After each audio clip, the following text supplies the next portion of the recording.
Hello. Another Biden speech, another gaffe, another retraction. The speech was the grand one. It took place inside the courtyard of the royal castle at Warsaw, and it was in the immediate aftermath of the NATO summit, which was intended to send out the signal of the unity of NATO against Russian aggression, and indeed to lay down a broad marker of the contrast between the democratic powers and the autocratic powers. And what did the world's leader say? He said, "For God's sake, this man can't remain in power." Now, that is a call for regime change. That is a declaration of war. Think of Iraq, think of Libya, and think what that means. So hastily, the president's spokesman, otherwise nurses and minders, came out with the following. The president's point was that Putin cannot be allowed to exercise power over his region or his neighbours. Over his neighbours or his region. Well, those of us of a certain age will remember a thing called criminology. This was back in the days after the fall of Khrushchev, when Russia was ruled over by a Politburo of inscrutable stone-faced gerontocrats who looked a little bit like those lonely sculptors on Easter Island.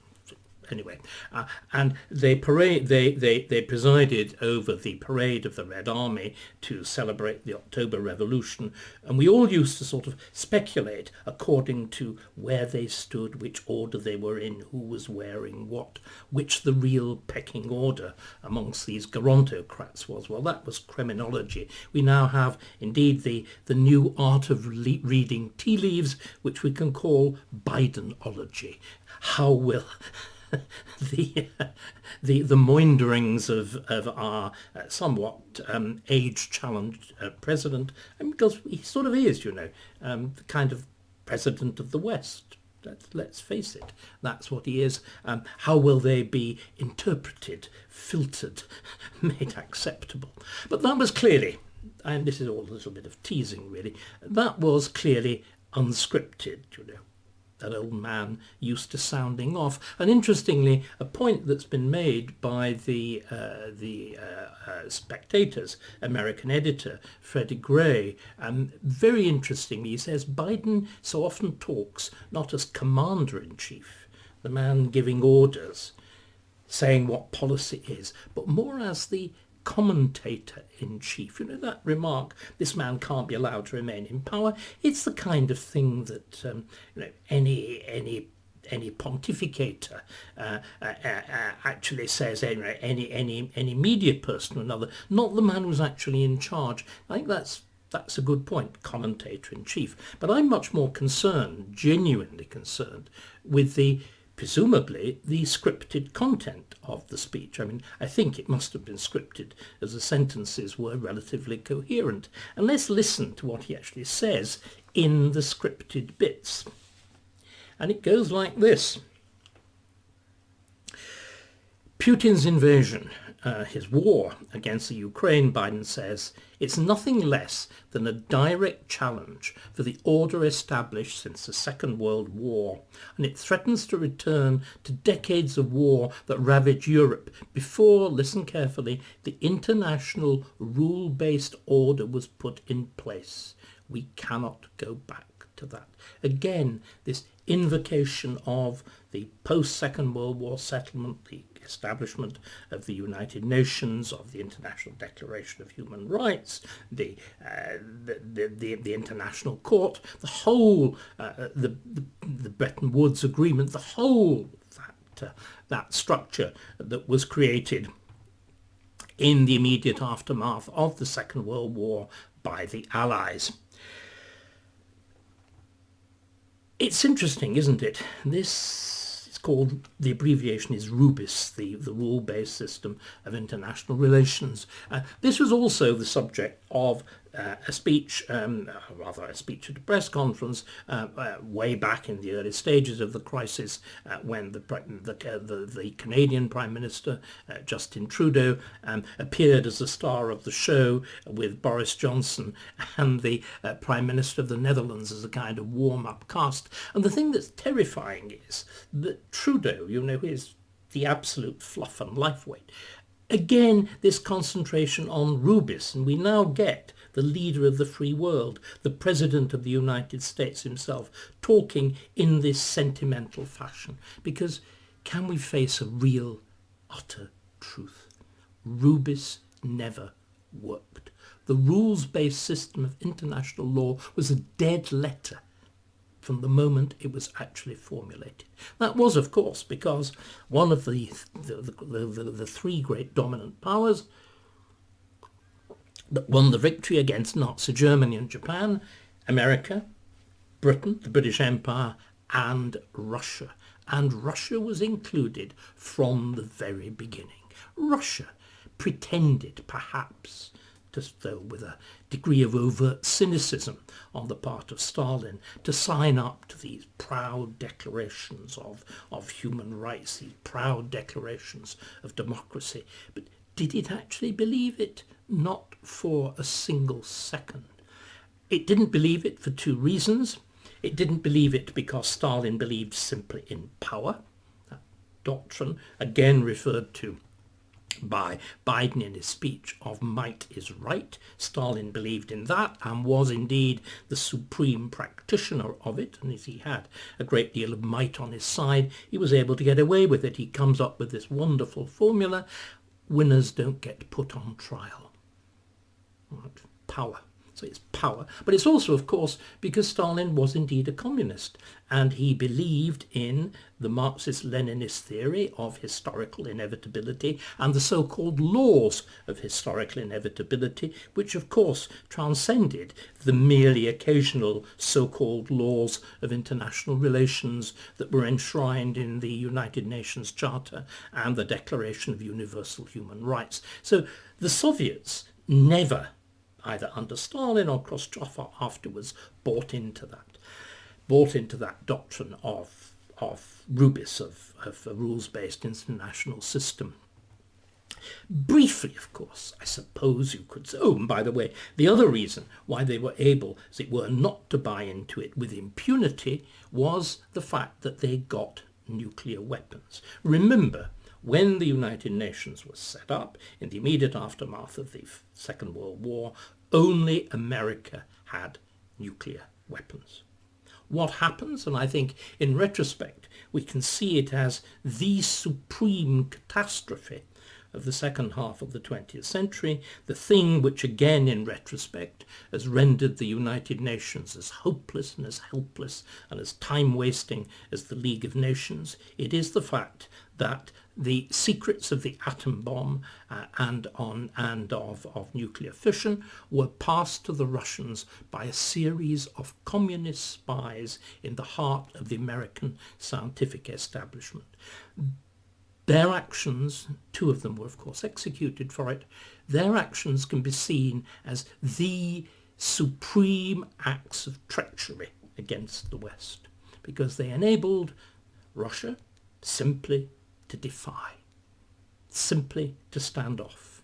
It had nuclear weapons. It continues to have nuclear weapons. So that betrayal of the West, that handing over the secrets of the nuclear bomb to Russia, we can see as a moment of catastrophic turning point. In other words, right from the beginning, there were in fact two rival power blocks, which of course was registered by the fact of the Cold War, which certain points, like the pigs and Cuba, the Cuban Missile Crisis became very, very nearly a hot war. And again, when people talk about what we should be doing in the Ukraine, and they refer, for example, to the Berlin airlift in 48-49, when Stalin tried to cut off West Berlin by cutting off land communications. West Berlin, of course, Berlin had been divided between the Allied powers, which by courtesy included France, had been divided between the Allied powers, but it was well inside the Soviet zone, and Stalin endeavours to cut it off. Instead, there's a mass airlift. You actually fly stuff into the Tempelhof airport in Berlin. What everybody forgets when they say, oh, why can't we establish a no-fly zone over the Ukraine? At that point, Russia did not have the nuclear bomb. It first explodes it in 49 itself. The absolutely decisive moment. So, from the beginning then, we need to understand that there isn't this single world order, this single rules-based world order that Trudeau talked about, that Biden talks about. It did not exist. It has never existed, save perhaps for that brief moment in the aftermath of Gorbachev and the fall of the Berlin Wall and the disintegration of Soviet communism, maybe just. But remember, from the moment of the accession of Putin in 1999, you can begin to see the construction, the deliberate construction of an alternative. And this is what I find so terrifying about Biden's speech, written for him, this section which is actually prepared, that it suggests that the American foreign policy establishment simply does not grasp the reality of the world as it is in terms of international relations. Again, that simple contrast between the rules-based system of international relations, us, good, and on the other hand, might is right, Putin, autocrat, bad. Putin is not stupid. He may be bad. He may be suffering psychological problems. How would I know? But he has been part of an extraordinarily intelligently constructed regime. He's also had the benefit of one of the most remarkable diplomats of the early 21st century, in fact the most remarkable diplomat of the early 20th century, who is he's really the Russian Kissinger, and that is Sergei Lavrov, the Russian foreign minister. In the same way, Kissinger, from Nixon onwards, really redefines the power politics. Of course, the absolute recognition of the bipolarity of the world of the Cold War, Kissinger, a man who fully understands the doctrines of power and applies them with a magnificent cynicism, which is also the only way you can actually handle it. Lavrov, it seems to me, has a similar understanding of the realities of the 21st century and has come up with a doctrine which actually embodies them and sets itself up as a completely deliberate contrast to the RUBIS, the rules-based system of international order of the West. How do I know it? I know it because Lavrov said it, and has said it repeatedly. You will recall when I did the video on what motivates Putin, I said, we should take his words seriously. He's described how he sees himself as the heir of the Tsars, how he sees himself as the embodiment of the imperial destiny of the Russian people and also of the religion of the Russian people, and so on and so on. Well, Lavrov has come up with an alternative doctrine of international relations, and it's worth taking seriously because it's not simply, this is very interesting, it's not simply a get out for Russia. It is also something which has proved surprisingly welcome over much of the world. You'll remember perhaps when we're talking about the reality of the world as it is, I suggested that what has really happened at the beginning of the 21st century is something very much like the world order that was envisaged by George Orwell in 1984, which is to say three great competing power blocks. Oceania, which is us, that's to say America and the British Empire. Eurasia, which is Russia, with a movable frontier which they're endeavouring to move at the moment in Europe, and then finally East Asia, which is a greater China. And then Orwell envisaged south of that, in the equatorial band and further south of that, in Latin America, in Africa, in the Mediterranean fringe, the Middle East, India, South Asia and whatever, he envisaged a zone of conflict and debate between and the Arctic and Antarctica, between the great powers. Well, I think we've got pretty much exactly that now. And in that debatable zone, that area in the middle, where we used to call it the Third World, but there are now recognizable emerging powers like Brazil, like Argentina, like South Africa, like Turkey, like India itself, Pakistan, and so on. Indonesia. Here, the doctrines which are being advanced by Lavrov have proved extraordinarily attractive. So what are these doctrines? Well, you can put them really under three heads.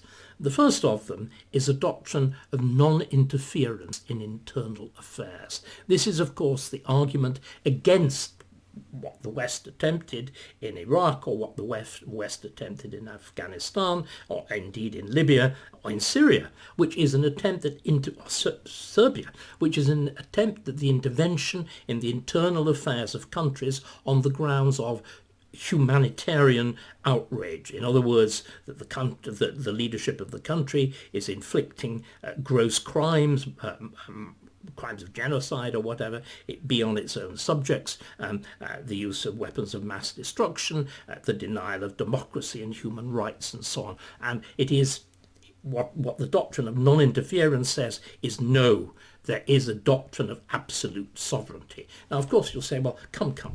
How does invading the Ukraine correspond to that doctrine of sovereignty? Well, Russia never really regarded its former satellites and the former members of the Soviet Union as independent sovereign states anyway, but it tends to see sovereignty, full sovereignty, really as being limited to a handful, perhaps a dozen, maybe 20 big states, and the rest really pawns on a chessboard. But nevertheless, the doctrine of sovereignty, of non-interference in internal affairs, certainly on grounds of human rights, certainly on grounds of democracy. The second position, which is that's the negative. In other words, that international organisations have no right to enforce rubies in the internal affairs of other countries. Right. As it were, the positive of that is the contrary. It is to say that all countries have got the right to develop in their own way, according, and listen to it, according to their national characteristics, according to their cultural characteristics, and according to their confessional, interesting, religious characteristics. So national, cultural, and confessional. Now, isn't that interesting? What it's saying is that the so-called rules-based system of international law is simply an elevation, an attempted generalization of Western values. And you know, it's true. That's what it is. The United Nations, the Declaration of Universal Human Rights, these are literally the American Constitution, which is a version of the British Constitution, writ large and projected onto the international stage with the claim that what's good for America, what was good for Britain, is good for everybody, and the claim that everybody wants it. Well, of course, what we've discovered is that everybody doesn't think like us, that people don't necessarily have the same values as us, that clearly there are values which are, we call traditional or religious, which are passionately opposed to many of the things that we take for granted, as we saw with the reaction in Afghanistan to our attempt. The bizarre notion you invade a country to give women the right to wear miniskirts. I mean, think about it. That's really what it amounted to.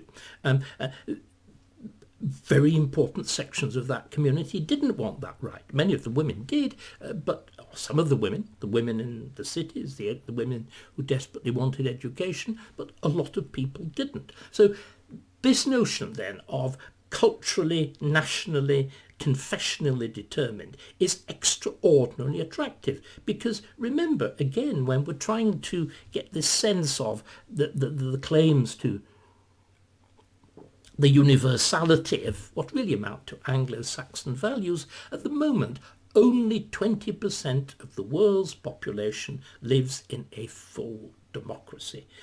What we regard as universal is a minority. And again, can we be honest, it is profoundly culturally determined, which is why the neoconservative attempt at the transplantation of democracy in Iraq, in Libya, in above all Afghanistan, was such a complete and absolute failure. So Russia, in the hands of, as I said, the Bismarck or the Kissinger of the early 21st century, has come up with an alternative doctrine that reacts against the universalizing claims of the West in favour of specificity, in favour of national sovereignty, and finally, of course, by definition, that then says there will be a multipolar world that isn't just a world of America as a single hegemon, as imposing its own rules, which of course are our rules. We think they're the right rules. I think that they're right. They are the right rules, but other people don't. It is this fundamental issue of historical thinking, or proper social thinking, to recognise the fact that you are simply one human being amongst many, and your values are not necessarily the same as the values of other peoples or other times or of other places. So what I would argue is that what Lavrov came up with is a highly sophisticated alternative system of international relations to the rules-based system of the West. And as I said, he actually talks about this. Russia has invested enormous energy and intellectual energy in its United Nations representation, in the speeches that are made there. Lavrov gives an annual statement on Russian foreign policy, and he deliberately contrasts, goes out of his way to do so, the Rubis system, which he describes as an invention by our creative Western friends, against this, the national, cultural, confessional characteristics, the multipolar world order of separate competing social, economic, and all the rest of its systems. The point that I'm trying to make is, this is, in terms of the range of countries in the world, this is actually rather popular. We've kidded ourselves. We've talked about the world coming together against Russia. Oh no, the world hasn't come together against Russia. Have you noticed? The United Nations has done nothing. The Secretary General of the United Nations has merely emitted the odd little speech from the safety of New York, which sort of says pretty much, give peace a chance, thank you. And by the way, his principal speech was issued on the same day as a statement marking the ending of the International Year of Fruit and Vegetables. Could you actually? Satire falls silent. Anyway, so what Russia has done is to act as the formulator of an alternative way of looking at the world from the American one. And although Russia, of course, is not the dominant power with what's happened in economic terms, China is vastly more important. In terms of reorientating the world order, the shift to the multipolar world order, it's Russia that's done the heavy lifting. And I would argue done it very, very successfully. How can we tell? Well, as I pointed out, the notion that the world has come together against Russia is an illusion. And the extent of the illusion can be shown very clearly by what a major international event which is coming up very shortly. There will soon be another meeting of the G20. Those are the 20 leading economies of the world, and they are due to meet in Indonesia. Of course, Biden has already said, well, you can't possibly have Putin there. Really interesting.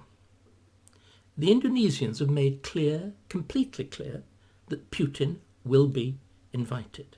There have also been some very interesting comments by the Chinese. And here again, it is the difficulty of, not the difficulty, here again it is my profound concern that extraordinarily blinkered approach that we've seen from Biden when he talks as though the rules-based system of international relations was always there, had never been challenged, is unchallengeable. This extraordinarily blinkered view, this failure to realise that Russia has actually put in place a working, valuable, in terms of the world as it is, alternative.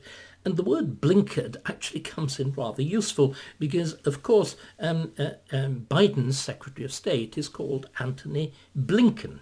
And he seems to be pretty blinkered too. I mean, listen to this as his statement on the whole business of the G20. And the possible mediating role that might be played by China in terms of the G20 and the whole war and restraining Putin. So this is Blinken.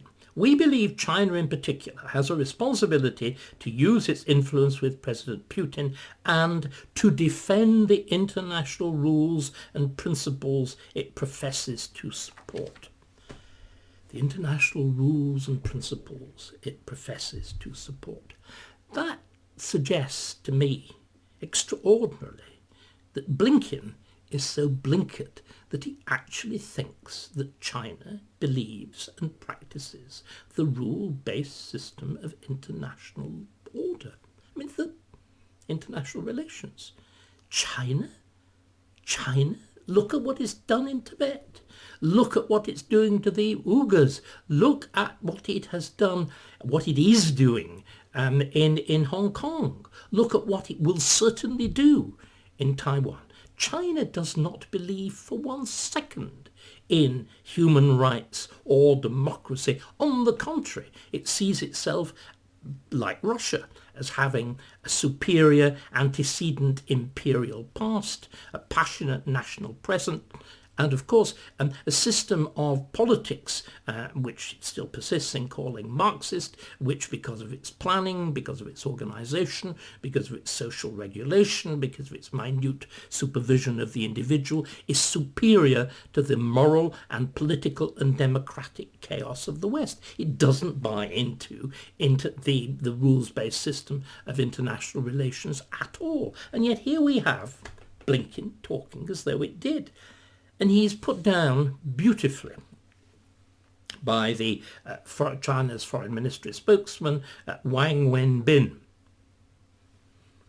the idea that Russia be excluded because it's been a naughty boy from the G20. This is what the foreign ministry spokesman of China says.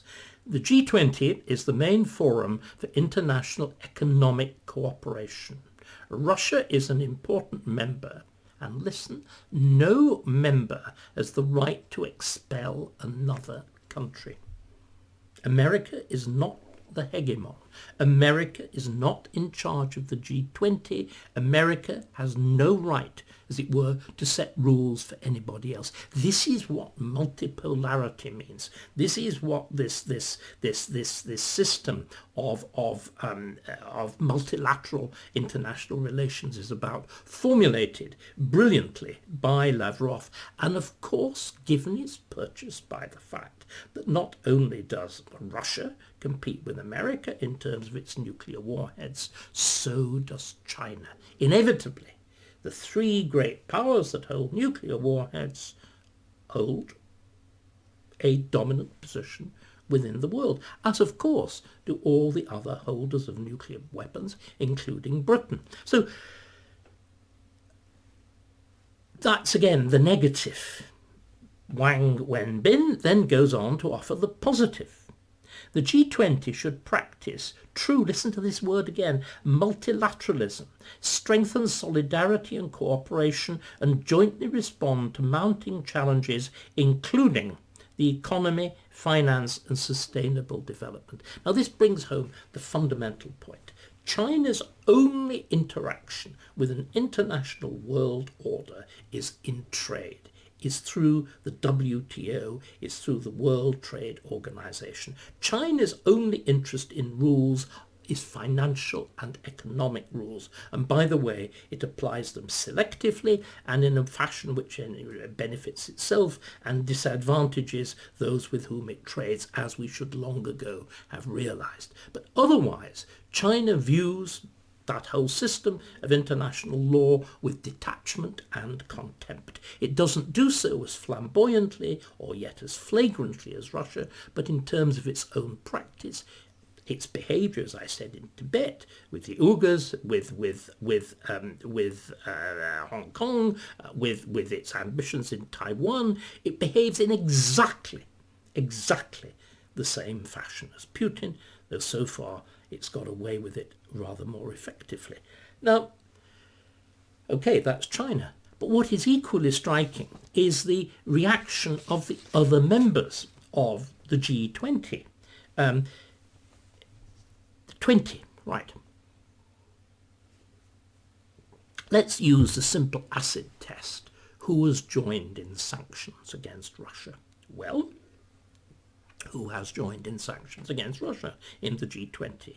It is the Anglosphere. That is, Oceania in George Orwell's formulation, America, and the Anglosphere, the old white commonwealths of the British Empire, and Europe. That plus two other Asian powers, Japan and South Korea. That is 11. Only 11 out of 20, which is, we can now call it the West. The core of the West is America, the European Union, the Anglosphere, the former white dominions, Britain and the British Empire, and Japan and South Korea. 9 did not. 9 countries, 9 just short of 50% of the G20 may have made noises, may have indeed voted for the resolution condemning Russia in the United Nations General Assembly, but have not enforced sanctions. Listen to the list. Argentina, Brazil, Mexico, Turkey, Saudi Arabia, India, China, of course, Indonesia, and South Africa. All of those countries, of course, have a vested interest in this notion of multipolarity.